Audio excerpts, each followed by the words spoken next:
I think there's two things that really worry us at the moment. The first is that as economic sanctions and diplomatic measures begin to bite deeper and deeper in Russia, how unpredictable is Russia going to become in terms of how it uses some of its cyber capability? Clearly, President Putin will feel like he needs to get some kind of result in Ukraine that he can sell domestically. Uh, as he becomes more and more kind of boxed into a corner by some of the stuff that's going on and by some of the growing dissent in Russia, how's that going to impact on how Russia chooses to use its capabilities externally? So there is still a potential for that to become a real risk to Western organizations in a way that it hasn't been so far. The second area is that as we see more patriotic hackers or hacktivists begin to get involved on both sides of this conflict. So we've seen claims from a group calling itself anonymous to be targeting Russian infrastructure. We've seen some ransomware groups come out and claim that they will act in support of Russia or the Russian population. We've got all these non-state actors who feel like they have a role in this conflict, and that is a second area of concern for us.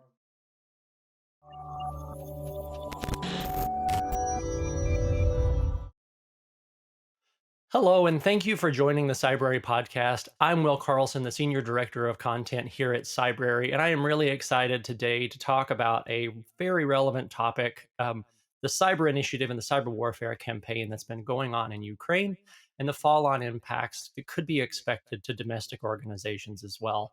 It's really great to be joined today by two professionals in the space that know volumes more about this topic than I do. Two folks joining us from Dell Secureworks, Rafe and Mike. Rafe and Mike, thank you so much for joining us today. I would love for you to tell us a little bit about your background and what it is that you do. Sure. Thanks for having us. So, yeah, my name's Mike McLellan. I'm a director in the counter threat unit at Secureworks. That's the research group. Our job is to maintain an understanding of the threats, of what the bad guys are doing, and make sure we're using that knowledge to inform and protect our customers. Secureworks, for anyone who's not aware, is a managed security service provider. We've got something like 4,500 or 5,000 clients globally, provide a range of managed services, incident response, threat intelligence, that kind of thing. So our job in the research group really is to try and help inform those protections and those managed controls by applying our understanding of what the bad guys are doing. And I'll let Rafe introduce himself as well. Thanks, Mike, and thanks, Will, for having us on. It's really good to be here. Rafe Pilling, senior security researcher in the cyber intelligence cell. I work alongside Mike. Normally, my sort of area responsibility is Iranian cyber threats, but I've been studying Russian cyber threats since sort of 2013, and with everything that's going on at the moment, been helping out with the Russian side of things on this as well. So it's all been very interesting. That's great. So I wonder if we can just kind of jump right in and talk a little bit about what's the timeline that we know and understand about the cyber warfare initiative that we've seen in Ukraine so far, and what components have we seen implemented in that total offensive from the start until today? Yeah, I can take that. So I guess it depends where you want to start the clock on all this. If you kind of look back to 2014, it feels like that was maybe the turning point from when things sort of really ratcheted up a notch in Ukraine in terms of some of the cyber attacks, cyber activity, a lot of stuff dating back to then in terms of cyber Berkut. We had the black energy attacks in 2014. And from then on, it was a sort of a steady beat of cyber attacks, often involving things like Black Energy 2. We had attacks on the power grid in 2015, and again in 2016, as well as sort of the telebots attacks on the financial sector, and that sort of continued. Even with 2017, we had NotPetya, which everyone sort of found out about, usually through sort of unpleasant ways. Bringing us up to date. Just in 2022, we had the first round of attacks in January with the sort of defacements and the Whispergate wiper attacks and some DDoS activity. And then more recently in February, just before, unfortunately, the eve of the invasion, the sort of DDoS defacements and hermetic wiper attacks. It's been really interesting for me to see the kind of the coalescing of both the cyber offensive and the kinetic offensive, and to really see them used in concert together. I wonder, have we observed this in the past? Is this unique for this particular engagement, to really see the kinetic and cyber warfare being used together in a concerted campaign? So, not well. This is somewhat unique, obviously, given the scale of the invasion, the scale of what's going on there, the reaction from the rest of the world. As Rafe said, Russia has got a history of conducting these kinds of attacks against Ukraine, but not just against Ukraine. We've seen them use cyber capabilities against Georgia shortly prior to the incursion into Georgia, and I think it was 2008. And we've seen other kinds of things before. So it's rare in what we do to see cyber capability so closely coupled with military activity. But Russia has proved in the past that this is a tool it has for trying to conduct its sort of foreign policy objectives and its military objectives, and it will use cyber capabilities blended with more conventional military capabilities. So this is definitely an unusual situation, but not completely, rare, not completely something we haven't seen before. Yeah, it is interesting the scale of this, right, Mike? You mentioned just having it all come together in such a focused way on the world stage has been unfortunate and but really interesting from a research perspective to see how that's going to play out. I wonder what malware variants have we seen used? I know Rafe, you mentioned some of those. I'm curious what some of the objectives we've been able to discern from the malware that's been deployed and how that might be different from how those malware variants may have been used in the past, or what tweaks and changes have been made to the malware to accomplish Russia's specific set of objectives with this offensive. I think one of the interesting things perhaps is that we haven't seen as much overt cyber activity as we might have expected, particularly sort of following the invasion, and given the sort of historical precedents of some of the disruptive attacks in Ukraine and how successful they were in the past against sort of like the energy sector, for example. So, and even I will say, I guess, that even the activity that we've seen so far with Whispergate and Hermetic Wiper, we're not directly attributing to Russia at this stage. So it appears, tightly coupled with the conflict, but we certainly haven't attributed it to one of the Russian sets that we tracked to date, for example, and that's likely to still be the case. So I guess one of the similarities with past activity is that these things are different and new. So there's wipers that have sort of come out of nowhere, no sort of past history. Now, admittedly, in some of the past attacks, there were common themes like black energy, and there were multiple incidents both in Ukraine and in other countries that involve sort of either the same implants or malware with the similar sort of shared code overlaps. With these wipers, they're sort of brand new, haven't seen them before. Whispergate was interesting in that it combined sort of crimeware, a crimeware loader, and other sort of crimeware components with custom wiper for the MBR and for files. And then Hermetic Wiper again is kind of interesting in that it's completely distinct from Whispergate, doesn't use like a crimeware loader, and appears to have had its own sort of worm propagation mechanism in the form of Hermetic Wizard, as ESET published on, which fortunately didn't turn into another sort of NotPetya. And again, no code overlap that we've seen so far with other things we previously attributed to either Russia or anyone else at this stage. And yeah, then some other kind of oddball ones like the Partygate ransomware, if you will, or Crypto Wiper, allegedly seen at the same time, or sort of reported to have been seen at the same time as Hermetic Wiper. And yet, like, why deploy a Crypto Wiper at the same time as a kind of a more traditional file wiper? It doesn't, I don't know, it seems an odd thing to do. So maybe there are other elements to these attacks that we're not seeing that kind of make them make sense in the context. But yeah, certainly a new raft of malware. ESET also published on the Isaac Wiper. Again, it's not clear how that fits into the overall picture, other than it was seen in Ukraine and conducting sort of destructive attacks. And then on the periphery of that, we've seen other activity that sort of the Ukrainian CERT has reported on involving SaintBot, and there have been persistent campaigns going back into last year that have been targeted the government there, using things like COVID, using NATO themes to deliver that malware. Again, it's sort of on the border of crimeware, so it's kind of where does that fit into this overall puzzle? Mm-hmm. So yeah, there's a lot of stuff going on, a lot of moving parts, certainly a lot of new malware being introduced, which is kind of what we might expect with these sort of almost fire and forget type cyber weapons, if you want to use that term, but these sort of cyber capabilities that sort of used at a short time and then dropped. But neither of those, or none of those so far, appear to be particularly sophisticated either. I mean, even like NotPetya was more sophisticated than any of those that we've seen so far, even if the propagation mechanism made it go a bit wild. Do you think that indicates that these were purpose built for this particular offensive? Is it still too early to tell? Is there benefit to an invading country to have net new malware to come in and to deploy things that haven't been seen before in the past to try to evade current detections and defenses?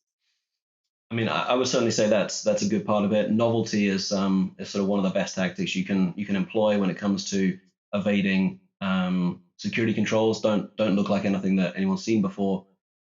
That said, I mean, these will have been deployed after the threat actors had gained access to the environment over some extended period of time. So, these weren't overnight successes.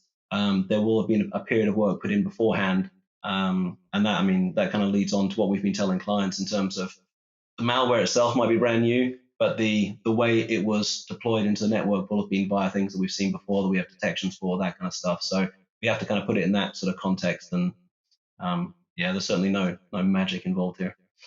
And I think one that's other thing to add on that is that the targets we know this has been deployed against are not necessarily the ones that would directly support a military operation. Then they're not targeting. They haven't been targeting infrastructure designed to enable the military forces to have more success or move faster. It appears that a big chunk of the motivation here was just to create confusion, undermine trust in the government and in the financial system. So one of the other reasons for using malware that's not been seen before is to make it harder to attribute, just create more confusion around what's going on, and just really drive home that sense of disorientation for the population as part of an effort to, if you like, kind of soften up the target environment for when military forces are deployed. So there's potentially a few different motivations here. But as Ray says, there's a number of reasons why it's advantageous to deploy wipers that no one's seen before to try and get around some sort of traditional defenses. I wonder too, Rafe, you mentioned, and Mike, you may have commented on this as well, that the seeming disconnect between the offensive in general, like there may be some blind spots that we have in not understanding how those pieces fit together. But I wonder if either of you think it's possible as well that there's just some opportunistic attacks that are happening from other threat actor groups that are targeting Ukraine, as we've seen in the past before. I mean, there's not necessarily, since we don't have full attribution yet, that work takes a significant amount of time. Is there any intel yet indicating that there may be others at play here, or just hired thugs for the Russian government that we haven't seen on the space before? I think there is. I mean, I think there will be a background level of, as there will have been before the sort of conflict broke out, a background level of sort of cyber activity, whether it's criminal or other, that will have been conducted. I mean, I've been looking at things that have been using sort of references to the SBU, the sort of security services in Ukraine, as a theme in file names and things like that. Is that just sort of run-of-the-mill crimeware, or is that part of some sort of more targeted operation that's using those themes and using crimeware as sort of more generic malware to hinder attribution? Is unclear. But there certainly will be other cyber activity going on.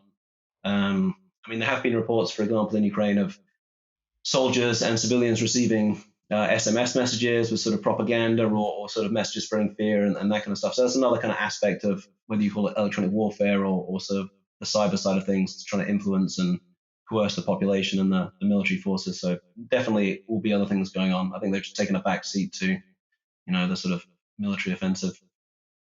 Yeah, I think it'll be really interesting as time goes on and more research and analysis is done, just to see all of the different areas and of impact. And I think there's a lot of resources focused on the more seemingly obvious things, but I imagine that we'll see more and more come to light in the periphery that have been happening and underway as well. Yeah, I mean, I was going to say, I think you're right. There's a significant fog of war around all this as well. It's very hard to get accurate reporting out about anything right now, particularly cyber attacks, which even in peacetime, take some time to become known about and for information to emerge. So I'm sure more will come out. I think Ray's absolutely right. I think the Kinetic campaign has sort of taken over and took over quite quickly from the sort of cyber component. But there may well be other things that have been happening that we're just not sighted on and will take some time to sort of crystallize after the event as people start to gather up some of those facts and make assessment around it. And conversely, something else Mike and I have had to deal with is kind of deconflicting things that might be related to the conflict from everything else. So suddenly, like, every cyber incident is potentially reprisals, potentially sort of offensive activity from Russia, and yeah, there's a lot of that stuff that goes on that is nothing to do with any of that, and that's a big part of this. Yeah, like the biggest threat to our customers, for the most part, continues to be things like ransomware, and we are having to continue to remind people that actually, there is potential for some of these things to have some loose connection, but actually there are lots of threats out there that were here before this all started and will continue to be there going forward. We have to make sure we're protecting against. Yeah, that's really interesting, Mike, that you mentioned that. I know, Rafe, you alluded to this as well, that so far, I have not seen any indication of net new 0 days that have been exploited to ultimately do any of this work. So we're still very much in the world of known vulnerabilities being exploited to get access to these environments. The net new things are just the code that's being deployed once they're there. And these threat actors may have been in some of these environments for who knows how long. We may never know. So is it really as simple as patch the things that are known and have really good cyber and security hygiene? So I think there have been steps taken to avoid a repeat of what happened in 2017 with NotPetya, which used a fairly novel distribution mechanism. I mean, Trojanizing software updates was not a new thing, but the way in which it was done was relatively, it's certainly been given some thought, was relatively sophisticated, and the way it's propagated within networks meant that it quickly spread out of control and impacted organizations globally. It definitely feels like, with what we've seen in Ukraine so far, there has been a deliberate effort to avoid that kind of collateral damage. So we have seen, as Rafe said, preparation work going to these intrusions, access for potentially weeks or months before the wipers have been deployed. Deliberate steps to avoid other organizations being impacted, probably because of a concern about inadvertently dragging NATO into a conflict by doing things which might be constituted as a cyber attack on a NATO nation or on kind of significant Western organizations. So I think we have seen a lot more control around this. We've seen, as you say, a lot more conventional techniques used to gain access and to deploy the malware. The attacks in many ways are no different to a ransomware attack. It's just the targeting's been a bit different. So for organizations who are not in Ukraine, as I say, the sorts of considerations that go into defending against ransomware will be applicable to these threats as well if we see a situation where these kind of wiper attacks spread outside of Ukraine, which at the moment looks quite unlikely, but it depends how things pan out over the next few weeks. I think that's an interesting one, Mike. I'd like to dig into a little bit more. You mentioned the similarities here of ransomware. I mean, is it really the objectives that are different here? Right. So there's no intention of obviously including a decryption key. And I'm curious for the audience here, what's the difference between what we're observing in ransomware and the mechanisms by that work, the way that works, and what we've seen these wipers doing in Ukraine? Well, I mean, one of the major differences is having the ability to recover your data. Obviously, for a ransomware operator, it's quite important that if an organization chooses to pay them money, they'll be able to get their data back. So they will take steps to make sure that the encryption they use is reversible. What we're seeing with these wipers, even the ones that pretend to be ransomware by displaying a ransom note, is that they are deleting or overwriting data in a way that means it can't be recovered. So even if you want to recover your systems or the information that's been lost, you can't do that. So, that's a significant difference. Some of the cryptographic techniques used, I guess, are somewhat similar, but that's the main difference really, is the intent here is not about providing a route to recovering data and a route to paying money to an extortion group. This is about making data unavailable permanently, just to cause as much disruption and havoc as possible. Yeah, I think it's really interesting how similar techniques and tools can be used, but the way that they get deployed and the way we see them show up is so dependent upon the threat actor group's ultimate objectives in the environment.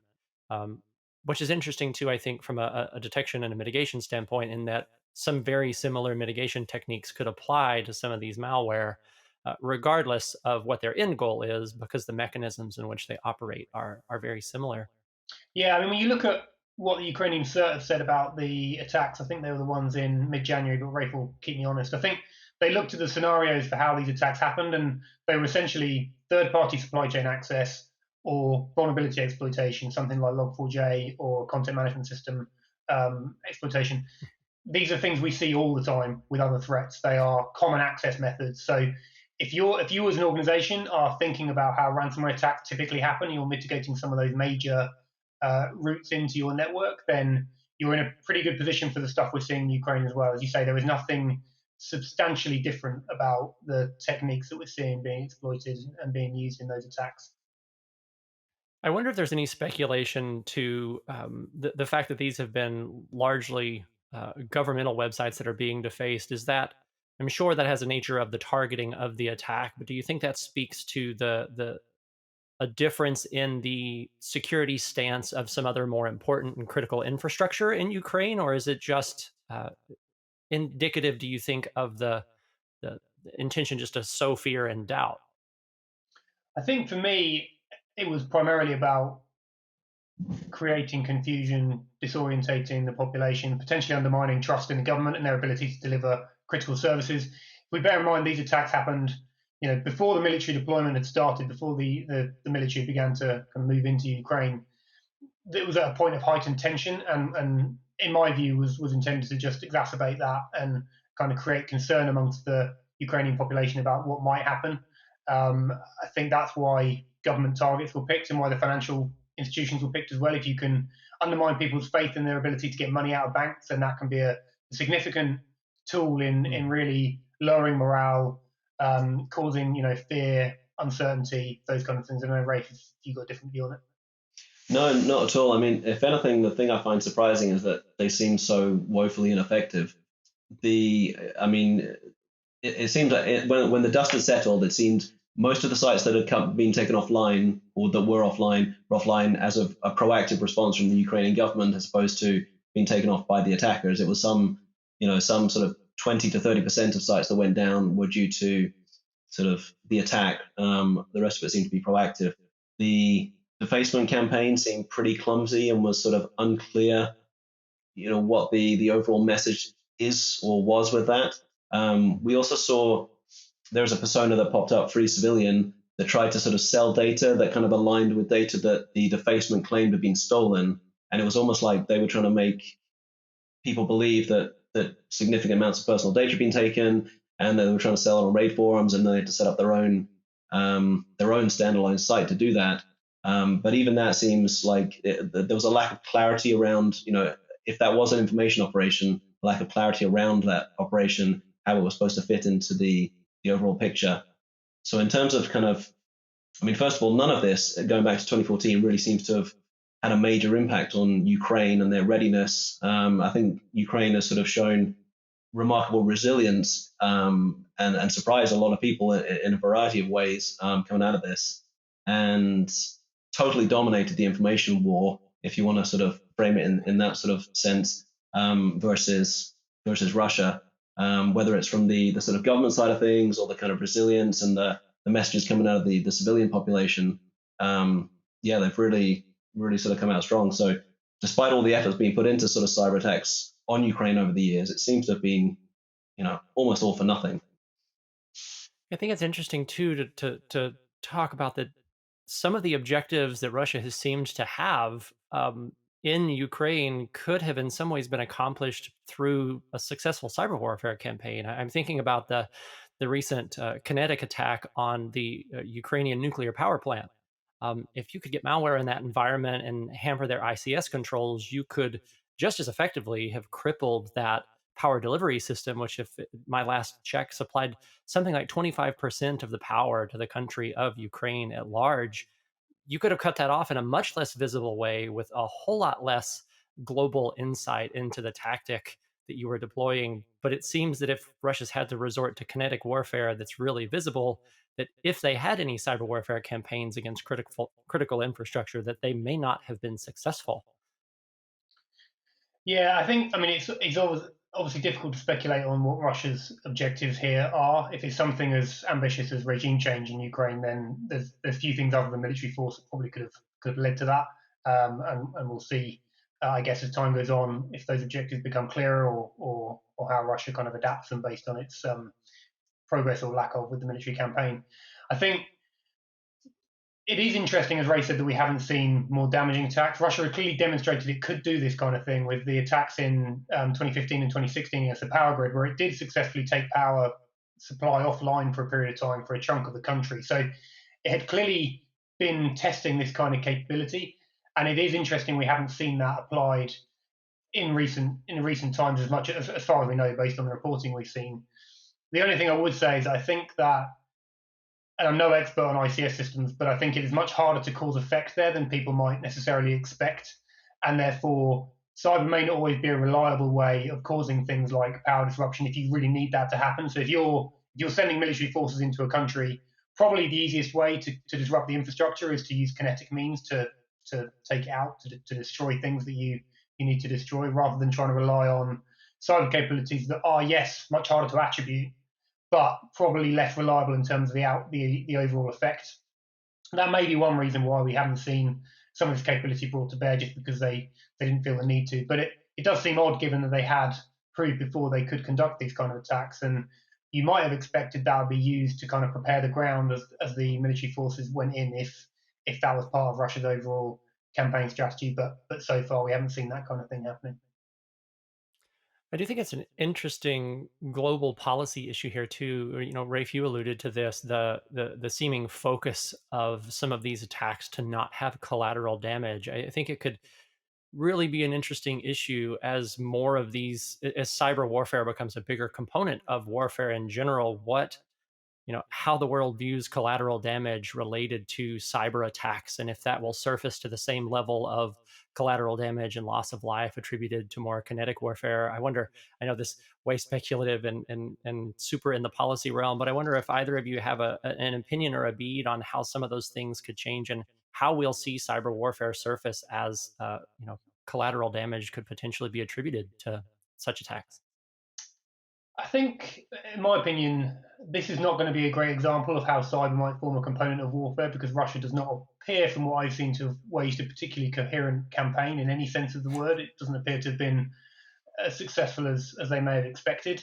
So I think how cyber doctrine kind of forms part of overall military planning and campaigning, I think, remains to be seen to some degree. And I guess we'll know more as time goes by and as we can start to evaluate what's been going on. But I don't know. I think, yeah, I think it's probably too early to say whether this changes the way that cyber will be used. I think what it has demonstrated again is that once military forces begin to wage a kinetic campaign, cyber is perhaps quite a subtle tool that doesn't necessarily apply all that well in that kind of contested environment. So maybe this will teach you something about how cyber can or can't be used during the middle of an actual war. But it's certainly going to be an interesting one to look back on. Hopefully we'll see this situation conclude relatively soon in a positive way, and then we'll be able to look back and kind of see what we think the implications are going forward.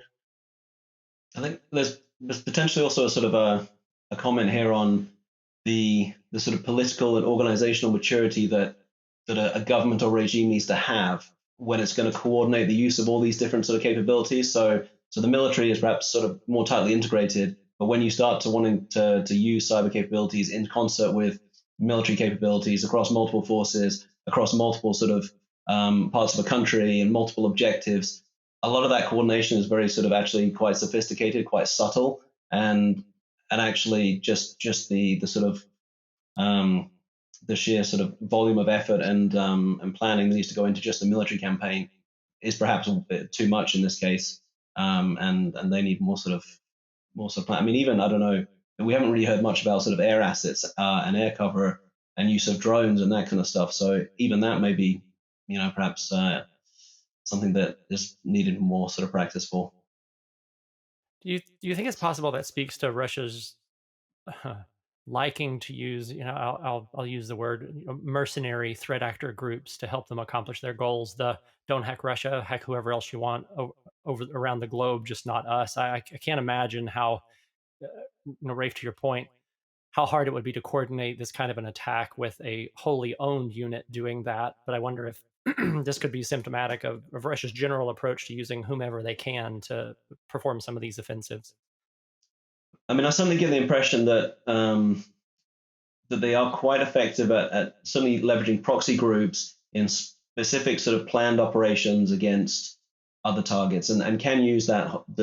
Deception is a strength of theirs, creating sort of deniability, creating misdirection. That is all in their wheelhouse. Trying to do it in concert with the sort of military effort seems to be what has stretched them. And yes, if they task an agency, an organization with conducting maybe cyber operations against the West in some form of sort of reprisal for sanctions, then I think that might be more effective either directly or through proxy groups, and they could orchestrate more of an effect than we're seeing in Ukraine for sure.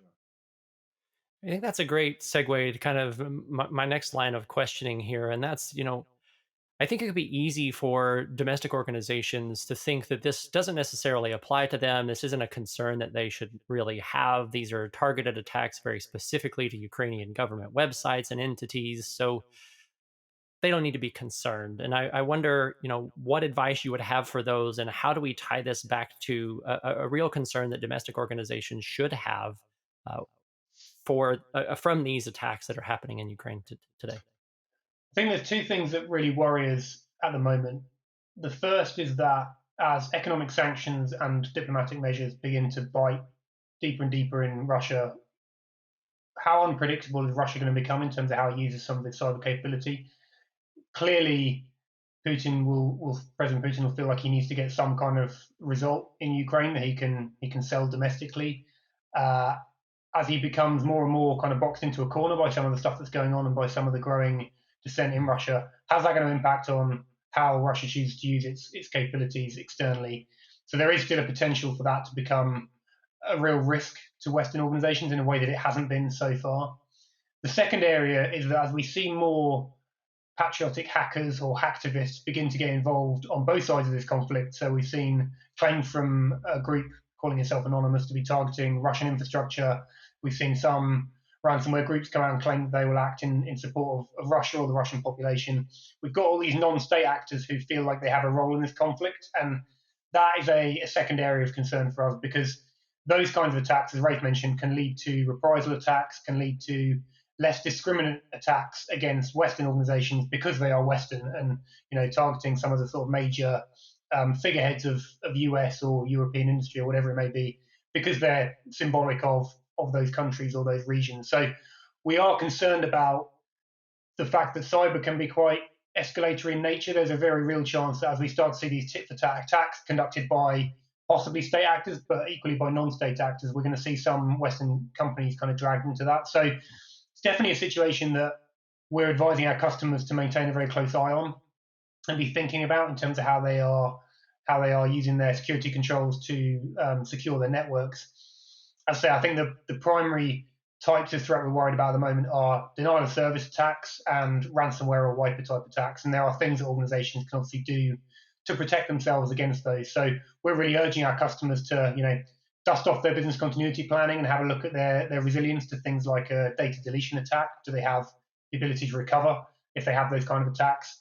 Look at their control frameworks around prevention, so patching, multi-factor authentication, that kind of thing, detection, and also critically their incident response planning and whether they have the tools and people in place to be able to respond if one of these things does happen. So even though we're not seeing a direct threat to a lot of our customers at the moment, we are obviously concerned that could change quite quickly, and now would be a very good time to look at that planning, look at those control frameworks, and make sure that organizations are protecting themselves from the most likely scenarios should this escalate, should the situation deteriorate further over the coming weeks. I wonder for you both, having mentioned that, we don't really know how long these threat actors have been sitting dormant, or, in some cases not so dormant, but they clearly already had access to these environments and these networks. We've had a number of high profile, really concerning breaches affecting domestic organizations. I'm thinking even as far back as, still relatively recent, but the SolarWinds attack, definitely Log4j. I think those are ripe opportunities for some of these threat groups to already be inside domestic organizations, waiting for an opportunity or a need to deploy to accomplish some objective on goal. Do you think? I mean, is that a realistic concern that the cybersecurity group of professionals should have, that these people may be sitting and waiting for the opportunity? They may already be in your environments if you haven't been diligent in detecting and rooting them out. I think it depends on the organization, but I think to some extent, that would be true. And we, as network defenders and the cybersecurity professionals, we should always be concerned about the potential for someone to have gained access to our network, be in a position where they're going to be able to do some damage. What we're seeing in Ukraine is very specific to the geopolitical context, and there are organizations out there which are at constant risk from espionage actors or even potentially from actors who are looking to pre-position for disruptive attacks.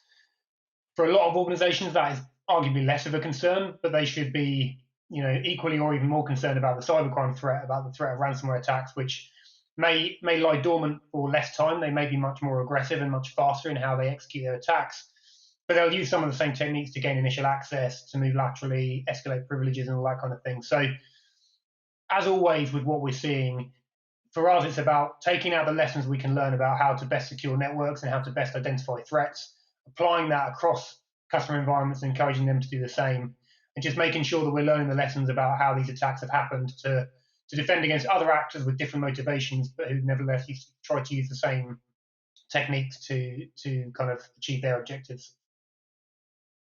Yeah, and I think there's also sort of a balance of some of these capabilities. So, I mean, you think about SolarWinds detected in 2020, but there was definitely a longer lead up to sort of testing that attack, and sort of positioning where they were, infecting all those organizations. I bet they wish they had that sort of capability right now to give them a few more options. You don't necessarily want to burn that, on a whim, because it takes a lot of time to sort of build up that access, much less time to sort of dismantle it, as we saw sort of after the fact. I mean, we do talk to organizations in the sort of critical national infrastructure space about the pre-positioning sort of threat, and that threat actors will want to have this sort of consistent access to their environments just so they have options. And a lot of this will be about creating options for policymakers in whether it's Russia or wherever else. And then the balance of, does the situation and the potential effect that we can have through this cyber capability warrant the sort of detection and likely dismantlement of that sort of capability. So a lot of those sort of thinking, I think, will be going on as well. Not saying that there is sort of another SolarWinds style operation going on right now, but we should always sort of be thinking about it.